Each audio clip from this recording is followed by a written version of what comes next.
Everyone, welcome to my channel. आज हम इस वीडियो में डिस्कस करने वाले हैं बेसिक अकाउंटिंग टर्म्स। इनको समझने के बाद आपको अकाउंट्स की कुछ टर्म इजीली समझ में आने लग जाएगी। तो चलिए स्टार्ट करते हैं आज की इस वीडियो को। सबसे पहले हम बात करेंगे एंटिटी के बारे में कि एंटिटी क्या होती है। अगर मैं बात करूं बिजनेस की, तो बिजनेस की अपनी एक अलग पहचान होती है।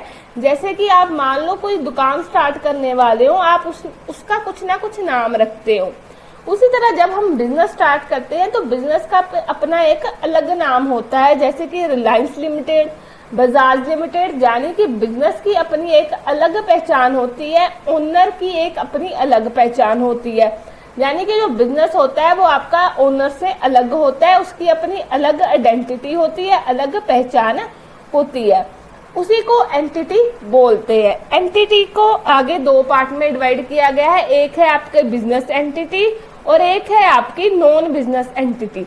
अगर मैं बात करूं बिजनेस एंटिटी के बारे में, यानी कि वो इकोनॉमिक एक्टिविटी जिसकी वजह से आप क्या कर रहे हो, प्रॉफिट अर्न कर रहे हो, उसको बिजनेस एंटिटी बोलते हैं। अगर मैं बात करूं नॉन बिजनेस एंटिटी की, तो नॉन बिजनेस एंटिटी का मेन मोटिव प्रॉफिट अर्न करना नहीं होता। इनका main motive welfare of the society होता है। यानी कि इनका मेन मोटिव प्रॉफिट अर्न करना ना कर वेलफेयर ऑफ सोसाइटी होता है। इसी को नॉन बिजनेस एंटिटी बोलते हैं। नेक्स्ट हम बात करेंगे बिजनेस ट्रांजैक्शन के बारे में। अब देखिए ट्रांजैक्शंस क्या होती है। यानी कि आप मान लीजिए कोई भी परचेज कर रहे हो, सेल कर रहे हो, कोई भी कैश इनफ्लो हो रहा है, आउटफ्लो हो रहा है, कैश आ रहा है, जा रहा है, उसको आप अपनी अकाउंट्स की बुक्स में रिकॉर्ड कर लेते हो, उसको हम ट्रांजैक्शन बोल देते हैं। यानी कि कोई भी सेल परचेज कुछ भी हो रहा है उसको हम ट्रांजैक्शन बोलते हैं। अगर मैं बात करूं करेक्टरिस्टिक ऑफ बिजनेस ट्रांजैक्शन की, इसकी एक अपनी फाइनेंशियल वैल्यू होती है। और नेक्स्ट अगर मैं बात करूं, अगर आप कोई भी सेल करते हो, परचेज करते हो मार्केट में, आप बोलते हो कि हमें अपना एक बिल चाहिए, उसको हम सेल इनवॉइस और परचेज इनवॉइस बोल देते हैं। इसकी वजह से आपकी फाइनेंशियल पोजीशन भी चेंज हो सकती है। जैसे कि अगर आपका कैश इनफ्लो हो रहा है तो आपको बेनिफिट होगा, अगर आपका कैश जा रहा है तो आपको बेनिफिट नहीं होगा। ये आपकी अकाउंटिंग इक्वेशन में भी फर्क डालती है। ये आपकी जो दो साइड्स होती हैं, एक डेबिट साइड, एक क्रेडिट साइड। यानी कि अगर पैसा आपको आ रहा है या जा रहा है, आप उसको अकाउंट में दो साइड में रिकॉर्ड करते हो। एक होती है आपकी डेबिट साइड, एक होती है आपकी क्रेडिट साइड। अकाउंट में जो होता है आपकी जो लेफ्ट साइड होती है, देखिए ये अकाउंट में हम चीजों को कैसे रिकॉर्ड करते हैं। अगर मैं बात करूं लेफ्ट साइड की तो उसे डेबिट साइड बोला जाता है। अगर मैं बात करूं राइट साइड की, उससे हम क्रेडिट साइड बोलते हैं। यानी कि दो साइड में ट्रांजैक्शन को रिकॉर्ड किया जाता है। जो बिजनेस ट्रांजैक्शंस होती है, इसमें एक रिलेशनशिप, अकाउंटिंग यूनिट और mode of settlement of value में डिवाइड किया गया है। अगर मैं बात करूं इंटरनल ट्रांजैक्शन की, यानी कि जो आपके विद इन ऑर्गेनाइजेशन हो रही है, जैसे कि डेप्रिसिएशन ऑन फिक्स एसेट। अब ये क्या होता है, अब मान लीजिए आपने कोई फर्नीचर परचेज किया है, अब उसकी जो वैल्यू होती है वो सेम नहीं रहती। हर साल उसकी जो वैल्यू होती है वो कम होती रहती है। जैसे कि आपका मोबाइल फोन हो गया, मान लीजिए आपने अपना मोबाइल फोन 10,000 का परचेज किया। अब उसको 2 साल बाद आप जब सेल करने जाओगे तो उसकी जो वैल्यू होगी वो सेम नहीं ना रहेगी, उसकी वैल्यू कम हो जाएगी। उसी तरह आपकी जो बिजनेस होती है, उसमें कोई फर्नीचर हो परचेज करा है या कुछ और मशीनरी परचेज करी है आपने, उसकी वैल्यू होती है वो सेम नहीं रहती, वो कम होती रहती है। उसी को हम फिक्स एसेट बोलते हैं, डेप्रिसिएशन ऑन फिक्स एसेट बोलते हैं। नेक्स्ट हम बात करेंगे एक्सटर्नल ट्रांजैक्शन के बारे में। यानी कि आपकी ट्रांजैक्शन और आपके किसी और पार्टी के साथ आपकी ट्रांजैक्शन हो रही है, आपने किसी से परचेज किया, सेल किया। Next mode of settlement of value, आप कोई भी ट्रांजैक्शन कर रहे हो, कैश में कर रहे हो, यानी कि आपने कोई गुड्स परचेज करी, सेल करी, उसी वक्त आपने कैश ले दिया और दे दिया। अगर मैं बात करूं क्रेडिट ट्रांजैक्शन में, कि क्रेडिट ट्रांजैक्शन में क्या होता है कि आपने कोई गुड्स परचेज करी लेकिन आप उसका पैसा जो है फ्यूचर में दोगे, या आपने कोई गुड्स सेल करी, आप उसका पैसा फ्यूचर में लोगे। यानी कि आप उधार में ट्रांजैक्शन कर रहे हो, यानी कि उधार दे रहे हो या फिर ले रहे हो। ठीक है, उसी को एक्सटर्नल और इंटरनल, यानी कि एक्सटर्नल आपकी जो आपने किसी और के साथ ट्रांजैक्शन करी, जैसे कि सेल और परचेज हो गया। इंटरनल विद इन ऑर्गेनाइजेशन, जहाँ आप अपनी ट्रांजैक्शन को कैश में करते हो या फिर क्रेडिट में। नेक्स्ट हम बात करेंगे अकाउंट के बारे में। अकाउंट क्या होता है? जो वो जगह जहां पर अपनी ट्रांजैक्शन को क्या करते हो, रिकॉर्ड करते हो। मान लीजिए आपने कोई सेल करी, परचेज करी, उसको आप कहां पर रिकॉर्ड करते हो, वो जगह, उसी को अकाउंट बोलते हैं।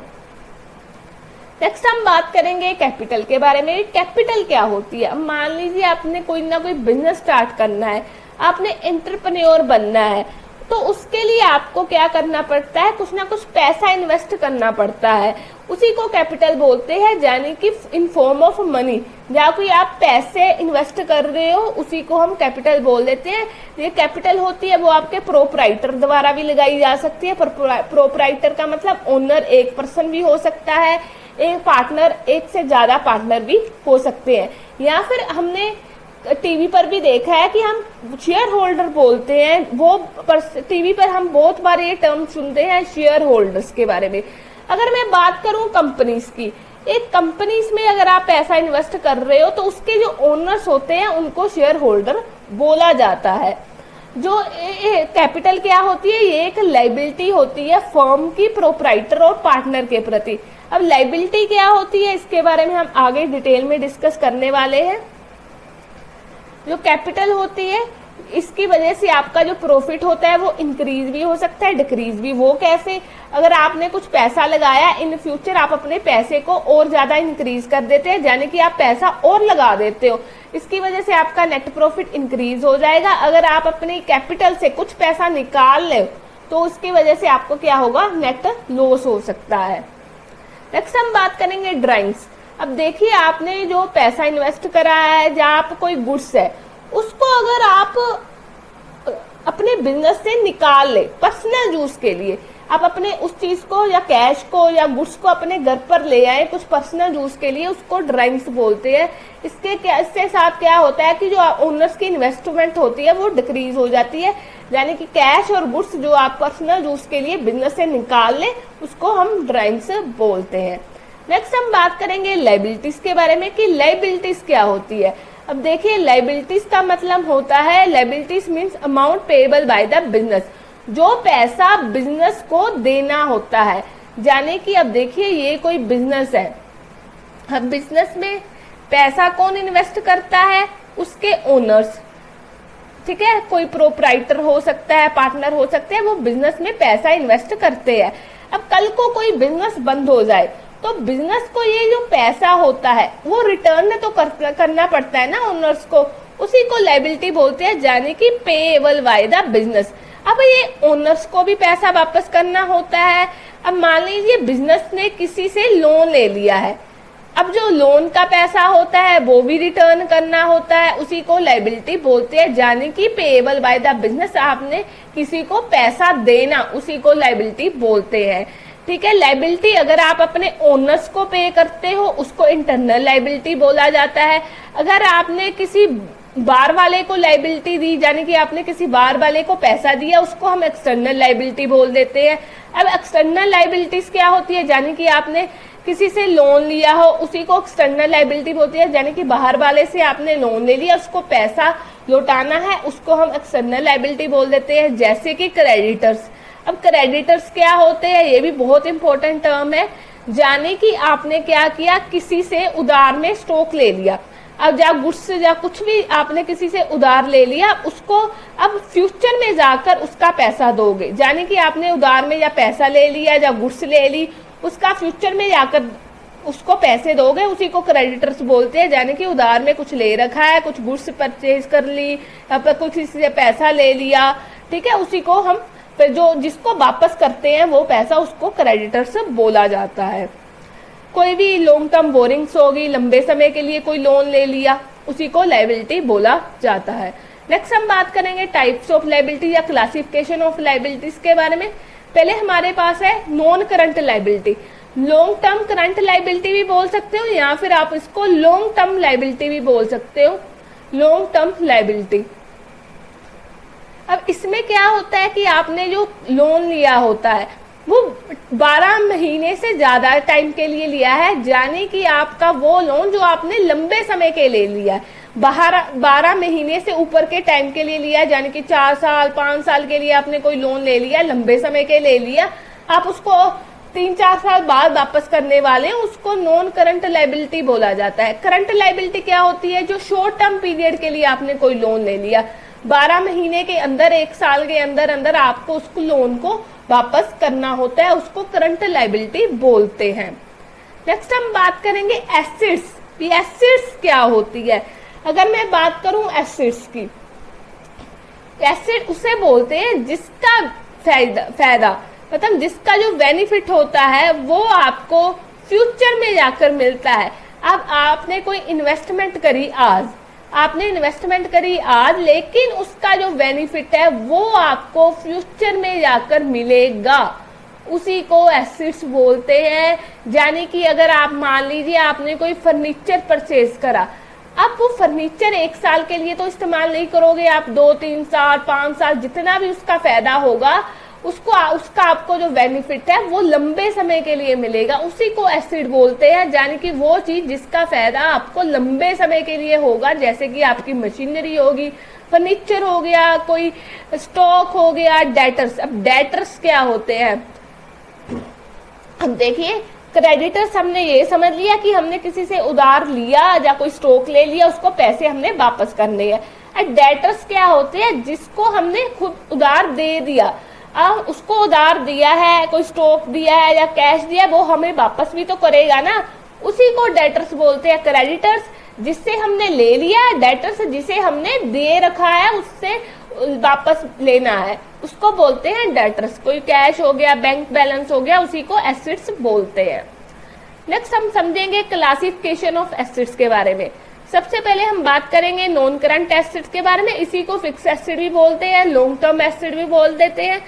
वो एसेट जिसका फायदा, जिसका बेनिफिट आपको लंबे समय के लिए होगा, जैसे कि आपने लंबे समय के लिए लोन ले लिया, अब कोई मशीनरी होगी, कोई फर्नीचर हो गया, लेकिन इसका जो बेनिफिट है वो आपको लंबे समय के लिए होगा, आपने इसको फर्दर सेल नहीं करते हो, आप अपने पास ही रखते हो। कोई फर्नीचर हो सकता है, लेकिन इसका जो बेनिफिट है वो आपको लंबे समय के लिए होता है, उसी को नॉन करंट एसेट बोलते हैं, इसी को फिक्स एसेट भी बोलते हैं, इसी को लॉन्ग टर्म एसेट भी बोलते हैं। नेक्स्ट हम बात करेंगे क्लासिफिकेशन ऑफ फिक्स एसेट के बारे में। फिक्स एसेट को भी आगे 2 पार्ट में डिवाइड किया गया है, एक है टेंजिबल, एक है इंटेंजिबल। टेंजिबल क्या होता है? जिसको हम देख सकते हैं, टच कर सकते हैं, जैसे कि आपकी कोई लैंड होगी, मशीनरी होगी, फर्नीचर हो गया, यानी कि वो एसेट जिसको हम देख सकते हैं, टच कर सकते हैं, ठीक है, उसको टेंजिबल बोलते हैं। इंटेंजिबल जिसको हम नहीं देख सकते, ना ही टच कर सकते हैं, जैसे कि आपकी पेटेंट्स हो गए, गुडविल हो गया। गुडविल क्या होता है? गुडविल यानी कि रेपुटेशन ऑफ बिजनेस, यानी कि आपके बिजनेस की रेपुटेशन, उसको गुडविल बोल देते हैं। और रेपुटेशन को क्या टच कर सकते हैं, नहीं टच कर सकते, उसको एसेट्स बोला जाता है। यानी जिस चीज को ना हम देख सकते हैं, ना टच कर सकते हैं, जैसे कि आपका कंप्यूटर सॉफ्टवेयर, कंप्यूटर में बहुत सारे सॉफ्टवेयर होते हैं कि आप उसको टच कर सकते हो, नहीं कर सकते, उसको इंटेंजिबल एसेट बोला जाता है। नेक्स्ट हम बात करेंगे करंट एसेट के बारे में। अब करंट एसेट क्या होती है? जो कि इजीली आपकी कैश में कन्वर्ट हो जाती है, जिसका जो बेनिफिट है वो आपको शॉर्ट टर्म के लिए मिलता है। आप उसको, जैसे कि आपका बैंक बैलेंस हो गया, जिसको आप इजीली कन्वर्ट कर देते हो कैश में, ठीक है। जैसे लॉन्ग टर्म एसेट में क्या होता है, नॉन करंट में, कि जिसका बेनिफिट आपको बहुत लंबे समय के लिए मिलता है, लेकिन जो करंट एसेट होती है वो इजीली आपकी कैश में कन्वर्ट हो जाती है, जैसे कि आपका बैंक बैलेंस। अब फिक्टिशियस एसेट क्या होता है? इसको आप एक एग्जांपल के साथ आपको समझ में आएगा, जैसे कि आपका कोई एडवर्टाइजमेंट एक्सपेंडिचर हो गया, ठीक है।